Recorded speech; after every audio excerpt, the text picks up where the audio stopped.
Welcome to the Seminole Wars. In this podcast, we explore how the Seminole Wars came to be, how they were fought, and how they still resonate some 2 centuries later. I am your host, Patrick Swan, and our show is a production of the Seminole Wars Foundation, found online at www.seminolewars.us. We are recording today from the homestead of the Foundation in Bushnell, Florida.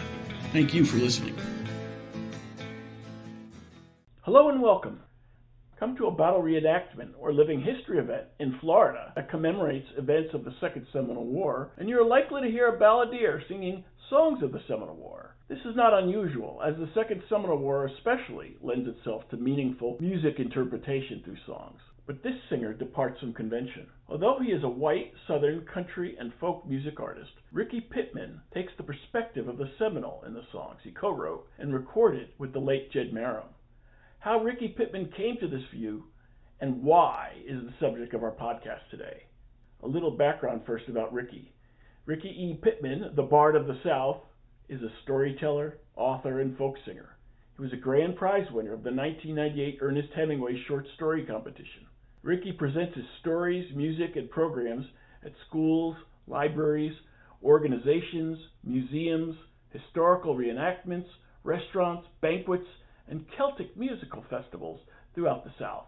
An adjunct college English instructor with an MA from Abilene Christian University, Rickey has published 14 books, 4 music CDs, and several single releases.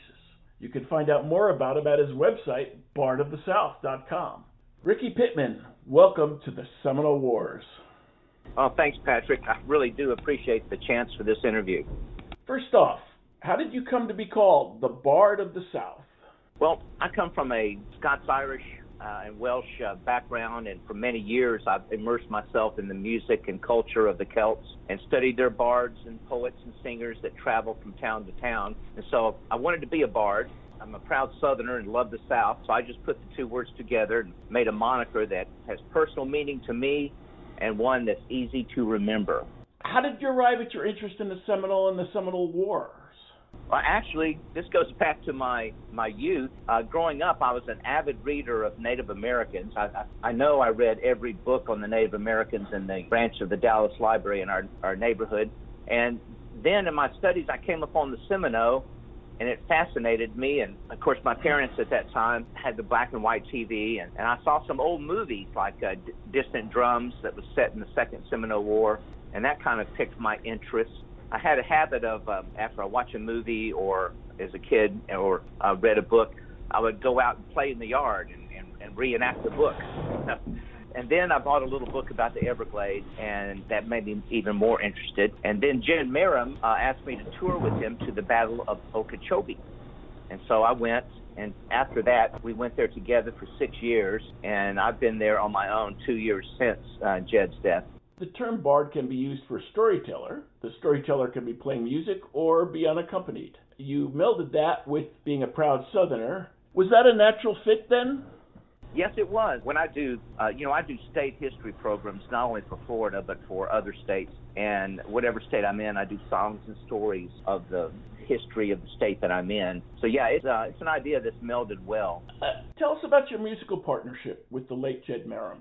About 16 years ago, I met Jed when I was a freelance writer for a music magazine. I was in my car and heard him on an NPR interview and heard him play an original song or two about the Louisiana Tigers, the 6 Louisiana Tigers, and it just fascinated me. And he was to play that night at a favorite tavern of mine, which was Enoch's Irish Pub. So when I entered the bar, I sat down. There were a few men scattered around and said, who is this Civil War musician playing here tonight? And he was eating a burger, and he said, that would be me. And so I met him and sat through his 3-hour show and interviewed him intensely in his breaks for the article. And it was the start of a great friendship. And we began performing together at many Civil War events and Celtic events, and every year taking one, sometimes 2 or 3 1-week and 2-week tours together. And we've been all the way to upstate New York for a Civil War event, and of course to Okeechobee, and many conventions related to the Civil War with the Sons of Confederate Veterans. And whenever we would book a important distant venue, we would fill in every day and night with performances. So we worked the road hard together. All of those years are treasure to me, and you know, I remember we never had a crossword in all those long trips and all those venues we played at. We were a good match for music partners. Jed would play guitar and banjo in our show, and I would play guitar and mandolin. Did you write these songs together? We wrote most of them that are on the CD, wrote most of them together. There's 2 or 3 that I wrote alone, and there's 2 or 3 that he wrote alone as well. But we were a good songwriting team. Often, songs we wrote together, one of us would start a song and the other would tweak and improve it and work on it that way. You performed songs related to the Seminole and the Seminole War around Florida. Where particularly have you played, and what's your favorite venue? I think the Battle of Okeechobee, held in February every year at Lake Okeechobee, has been my main event and probably my favorite. But I also do songs and stories of the Seminole Wars at libraries and service organizations like Rotary and Lions Club, and festivals and schools. Jed and I also performed at events at the Big Cypress Reservation and at Brighton Reservation. But I think the Battle of Okeechobee is my favorite event. And anyone who's listened to Songs of the Seminole War will know that a number of the compositions are directly related to the Battle of Okeechobee. Oh, yes. They do such a good job of telling that history of that battle and the people involved every year in the battle reenactments. Clearly, both of you have a sympathy, or at least an empathy, with the Seminole and the Seminole War. How did you come up with the subject matter specifically that you wrote about and then sang about? Well, Jed and I were avid readers, and I mean, each of us would read 1-2 books a week. And these readings, and as we, especially as we focus on our event, would lead us to discoveries that we felt had to be put into song, and discoveries about people and like that. And I also introduced Jed to historical reenacting, and he loved doing that. And we spent a lot of time around reenactors, both Seminole and Federal soldiers, and in the Civil War events, both Yankees and Confederates, and talking to these guys and learning things from them. And I found that many of these men and women at the reenactments are walking encyclopedias regarding their knowledge of the battles and the people. And they gave us many ideas. And even now, I'm trying to push on writing about the Seminole Wars and Florida history as well. So a lot of it was serendipity, and we'd learn something that's such a surprise. We say, oh, we need to put that in a song, you know. Country singer John Anderson famously wrote Seminole Wind, and the two of you have Second Seminole Wind, which is our back-end bumper music for this podcast. What is Second Seminole Wind about, and why Second Seminole Wind? Well, John Anderson's song is very, very popular, and we are often asked to play that together. But the Second Seminole Wind is about the Battle of Okeechobee, which happened on Christmas Day in 1837. Now, I don't know how Jed came up with the idea of a title of Second Seminole Wind, but I think it was a stroke of genius because it's a very powerful title, and I think that's one of the best of our Florida songs, maybe the best.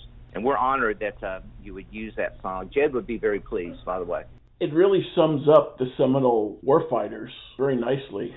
Yes, they were wonderful, I mean, very determined warriors. And the fact that so few held off so many for so long is just amazing to me. And, you know, I like to, when I tell stories, I like to talk about their battle tactics and just their determination. Great history. For the uninitiated, they might think a Seminole had written the song, because it really gets into, you know, our black brothers being sent off into chains, and we're going to resist, and and the great one who gives us breath, and so forth.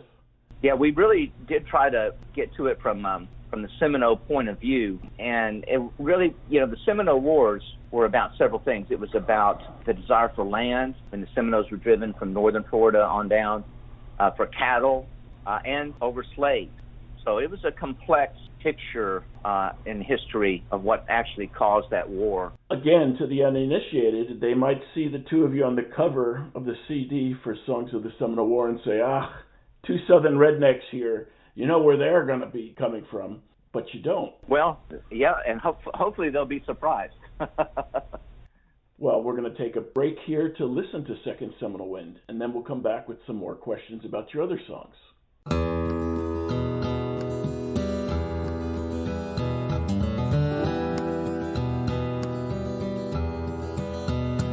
Osceola was too late. I knew that we could not wait, and we watched those Federals march while we hid in the pine,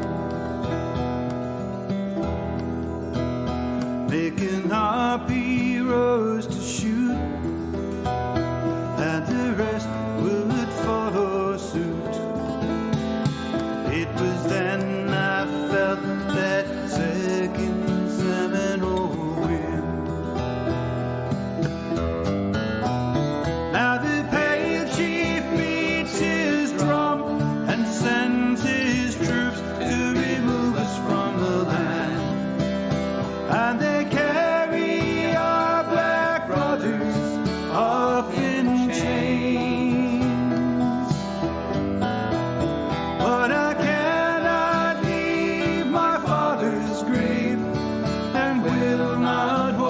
trail of tears, for the one who gives me breath will quell my fears.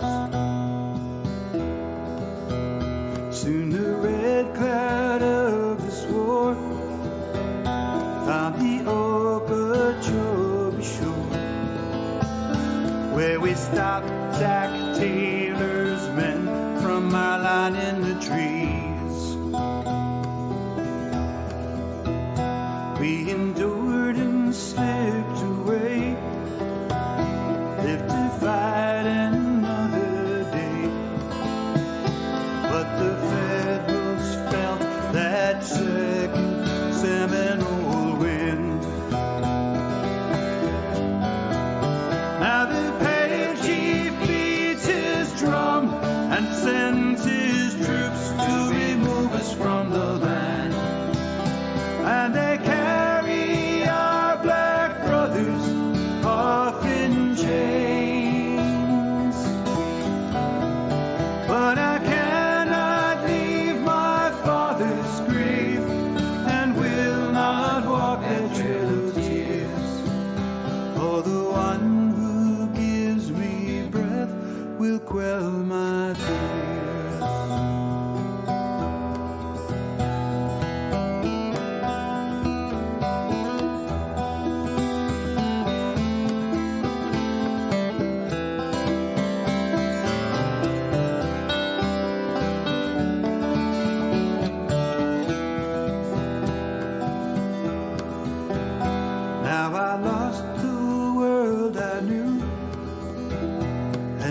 Days on earth I feel, but when he took my people's land, the white man said, they removed some to the west, to the south they pushed the rest, but my heart flies free on that Second Seminole wind. Now the pale chief beats his drum and sends his troops to remove us from the land, and they carry our black brothers off in chains. But I cannot leave my father's grave, and will not walk that trail of tears, for the one me breath will quell my fears.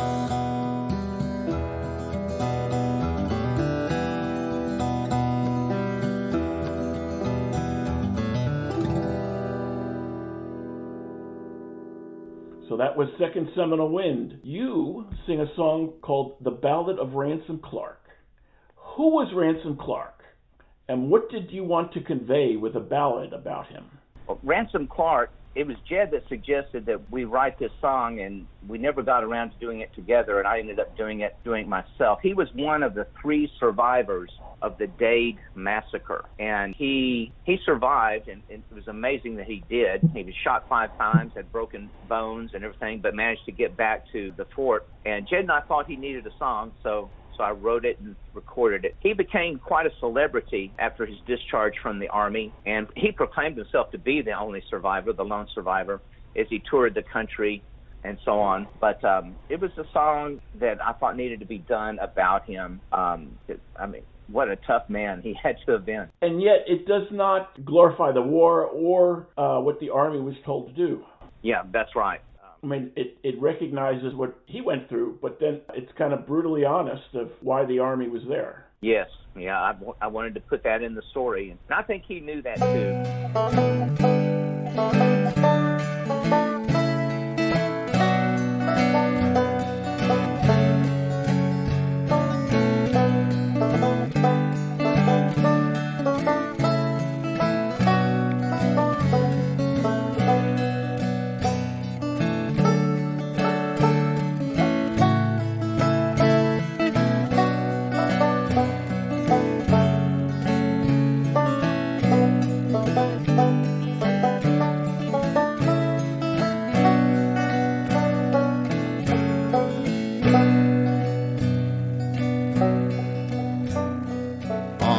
King's Road. In the year of 35, I marched with our Major Dade to take Seminole land, their cattle and slaves, and the people from their homeland. We fought a war no one would win. We marched in sun and rain in Florida. Very long ago, my name's Ransom Clark. I fought the Seminole. Seminole hid in the grass and the pines, rifles in their hands and death in their minds. Their demon war cries filled our hearts with dread as sky blue coats turned red. With shattered arm and broken leg, 5 bleeding bullet wounds, I walked and crawled over 60 miles under a waxing moon. Yes, I survived the battle that day, and I learned to live with my scars. But I'll never forget the death that I saw there in the Seminole War. We fought a war no one would win. We marched in sun and rain in Florida. Very long ago, my name's Ransom Clark. I fought the Seminole. Ransom Clark, I fought the Seminole. You have a catchy yet ironic song about Zachary Taylor. It's called Victor of the Florida War. His military performance, or at least his Army's military performance at Okeechobee, is rather sketchy, though. Was the song deliberately written in the fashion that it's presented? Yes, it was, and his performance was sketchy in places other than Okeechobee. I travel with Zachary Taylor from the Anglo-American War. We settled the Grand Mississippi, me boys, fought Black Hawk on Michigan shore. Fought Black Hawk on Michigan shore, me boys, fought Black Hawk on Michigan shore. I traveled with Zachary Taylor, boys, fought Black Hawk on Michigan shore. Well, I found me a dozen stout fellows, and I lined them all up in a row. I formed up a squadron of riflemen. Tell Zach Taylor we're ready to go. Tell Zach Taylor we're ready to go. Me boys, Zach Taylor we're ready to go. I formed up a squadron of riflemen. Tell Zach Taylor we're ready to go.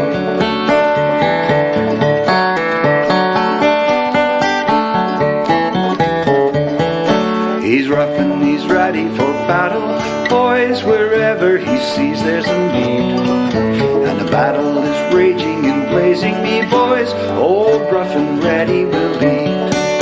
Old rough and ready will lead. Me boys, old rough and ready will lead. When the battle is raging and blazing, boys, old rough and ready will lead.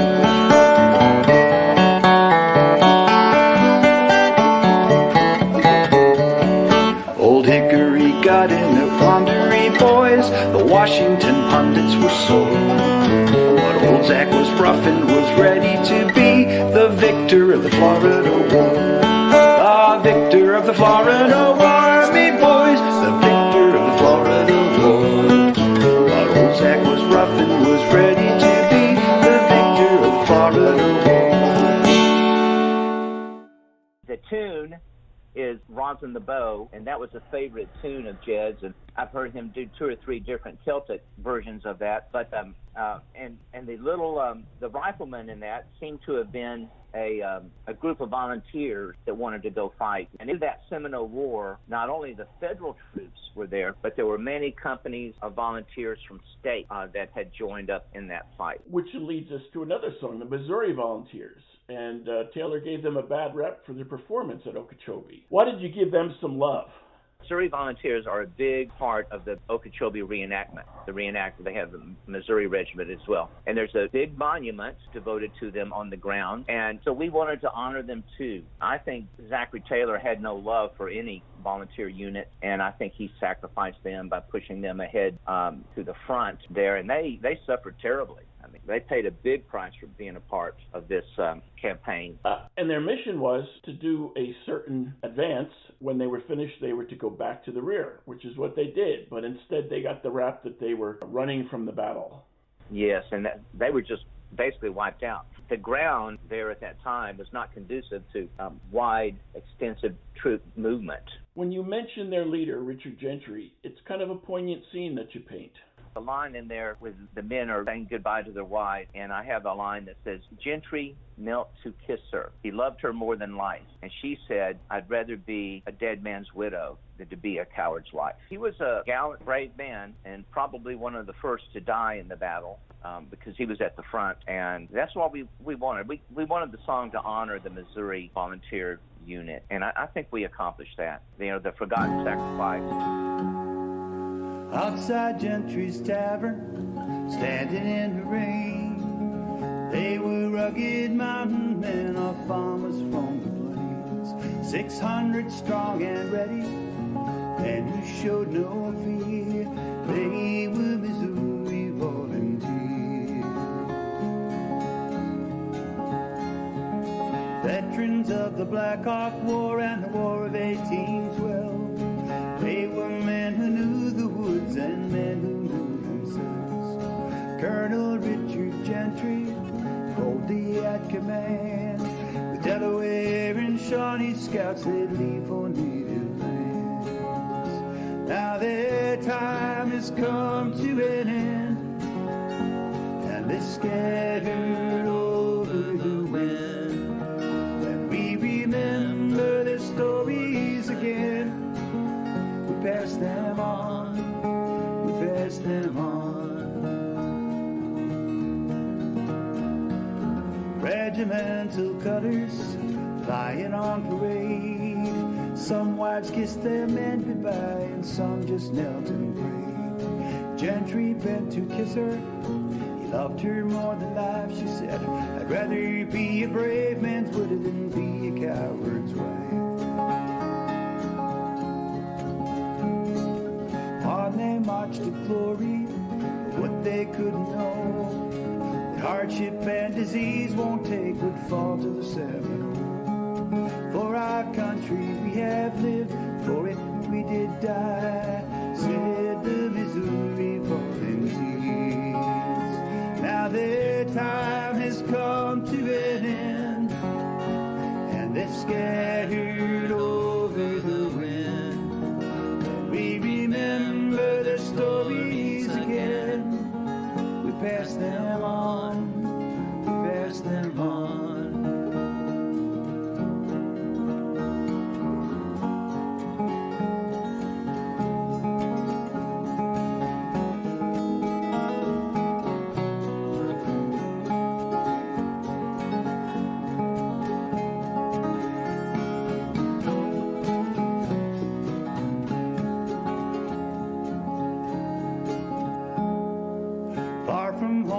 family, far from hearth with him. They battled with the Seminole, oh, no one would win. Far from fame and glory, heavy was the price. With old Missouri volunteers, forgotten sacrifice. Now their time has come to an end, and they're scattered over the wind. We remember their stories again. We pass them on, we pass them on.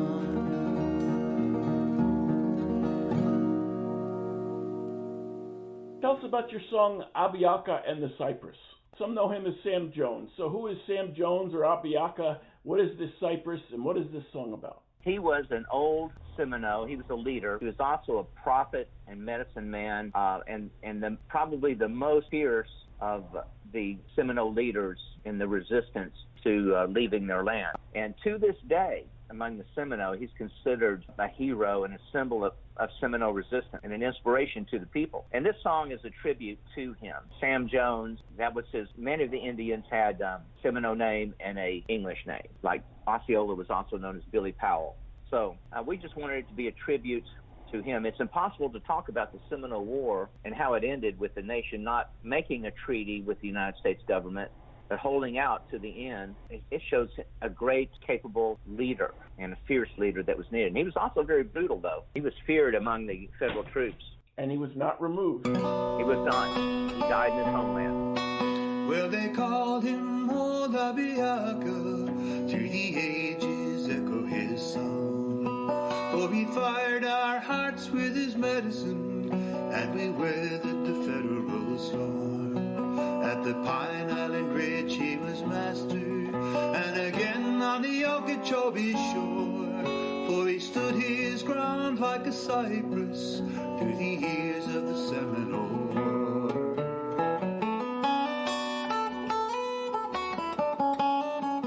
Well, we called him Bold Abiaka, and he walked with his brothers to war. There he stood beside Alligator when we gathered to fight on the shore. But he never accepted surrender, and he never gave in to compromise. For he hid us deep in the wilderness, where we stood through the darkest of times.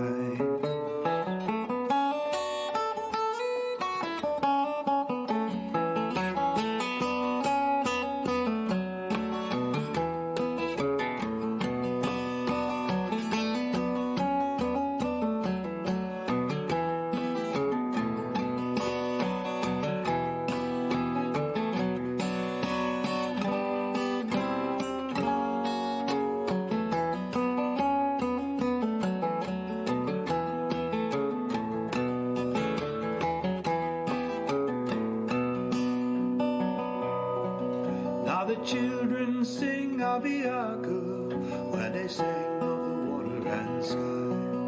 And the warrior who prays Abiaka will return from the battle of life. Through the ages his song fills our memory. Through the years his wisdom fills our song. For he fired our hearts with his medicine, and we weathered the federal storm.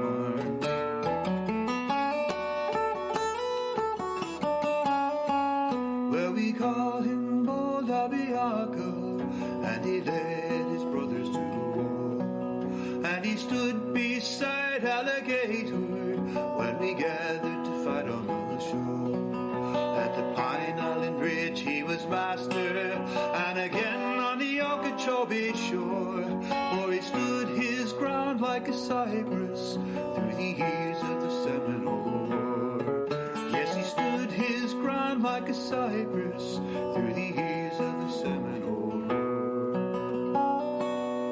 You just mentioned Billy Powell, and we know him by his more famous name, Osceola. Tell us about the song about Billy Powell. We wanted this song to be a tribute to to Osceola, and it actually is a mini bio of his life from birth to his death, and being buried headless in the ground. And that's an allusion to what happened to him after he died at Fort Moultrie there as a prisoner. The doctor in charge of him, Dr. Whedon, was known as his best white friend. And after Osceola died, he took off his head and put it in a jar of alcohol or something, and took it home with him to Jacksonville, where he displayed the head of Osceola for a while in the window of his pharmacy. And even when his two teenage boys would misbehave at night, he would take the head up and tie it to their bedpost and scare them, So it's Osceola called him his best white friend, but it doesn't look like he was much of a friend to do something like that. But they were in the habit of collecting Indian heads back then for study, too.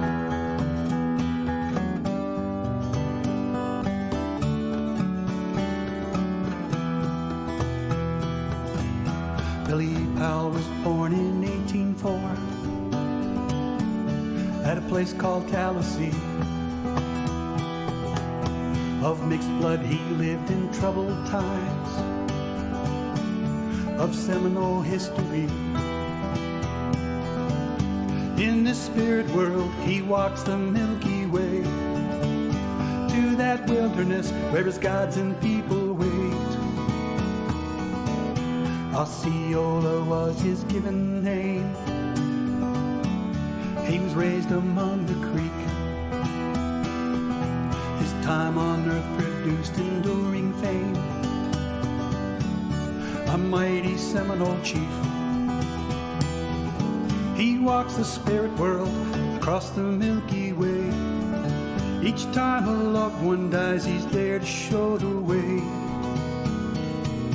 He lived in peace, but he was forced to war. A war that cost his life. Ever favored by tomorrow's star, and mourning dew his wife. He led his warriors across the Everglade, answered a flag of truce, but found he was betrayed. And a prisoner and ill health, they say, to Fort Moultrie he was bound, where he was buried in a lonely grave, headless in the ground. He walks with Jumper, with Wildcat and with Cloud. They share the black drink, their spirits still unbowed. Osceola's star is bright today. His spirit roams the skies.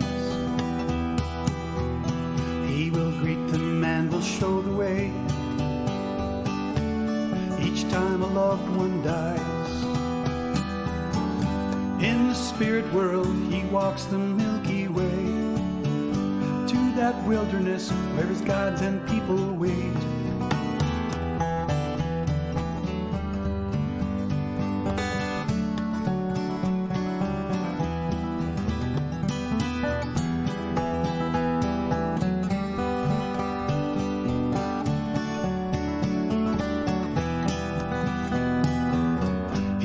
With Jumper, with Wildcat and with Cloud, they share the black drink, their spirits still unbowed. He will greet them and will show the way, each time a loved one dies. Osceola's star is bright today, and his spirit roams the skies. Last song I wanted to discuss is the Okeechobee Friends. What did you want to convey, celebrate, mention in writing Okeechobee Friends? When you go to the Battle of Okeechobee event, one thing that is obvious is how deeply passionate people are about this event, how they love it and how they appreciate it. And the song is meant to be a tribute to the loyal friends who through the years have sacrificed time, money, and work to save the battlefield, and now is a state park. And the battlefields also become a bond between the Seminole and the Americans, because the Seminole support this event greatly every year.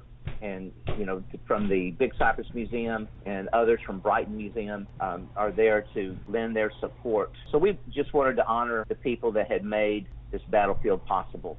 How can one obtain your CD, Songs of the Seminole War? Well, from my store and my website, or they can order a physical CD from me for just $15.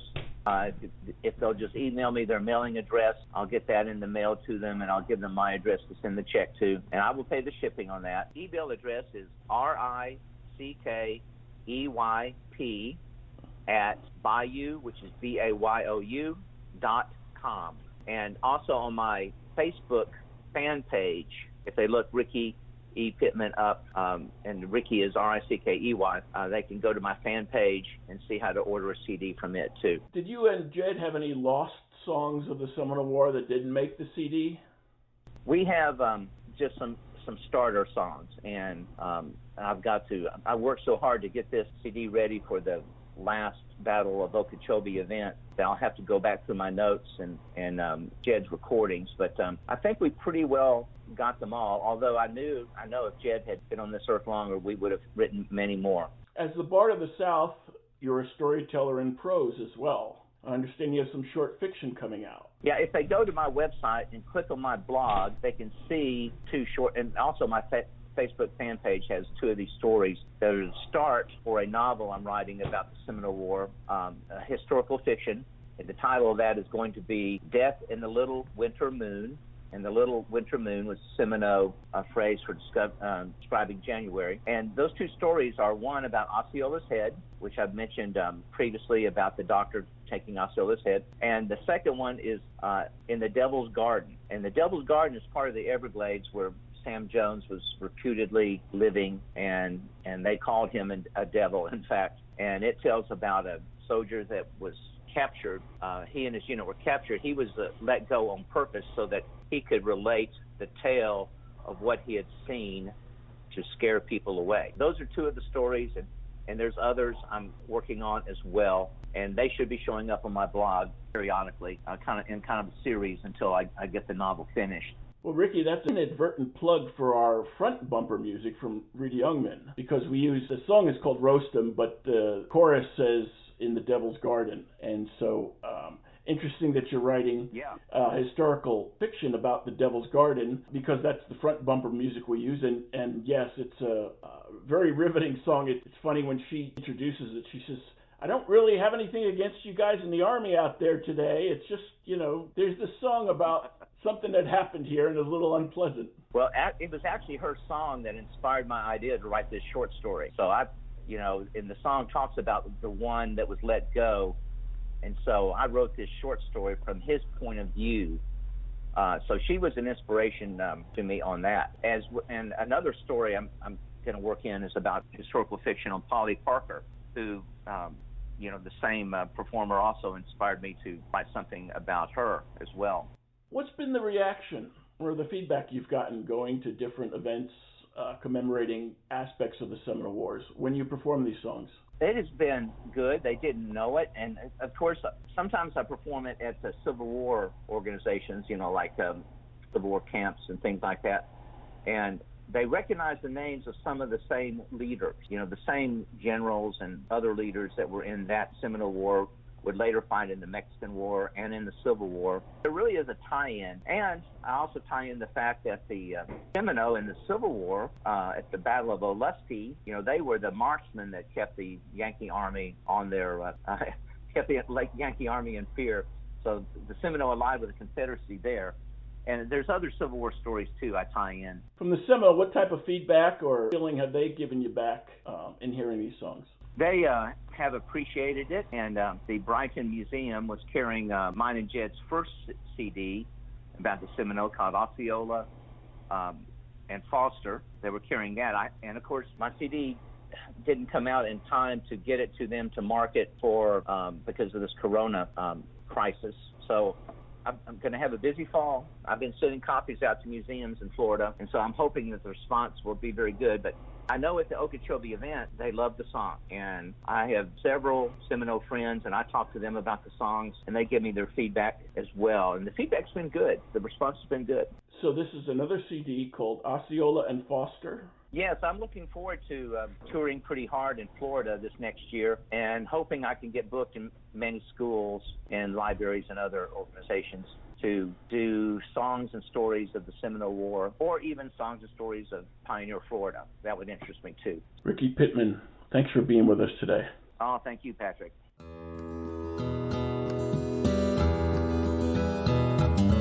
If you enjoyed this show, please take a moment to like us on Facebook at Seminole Wars Foundation.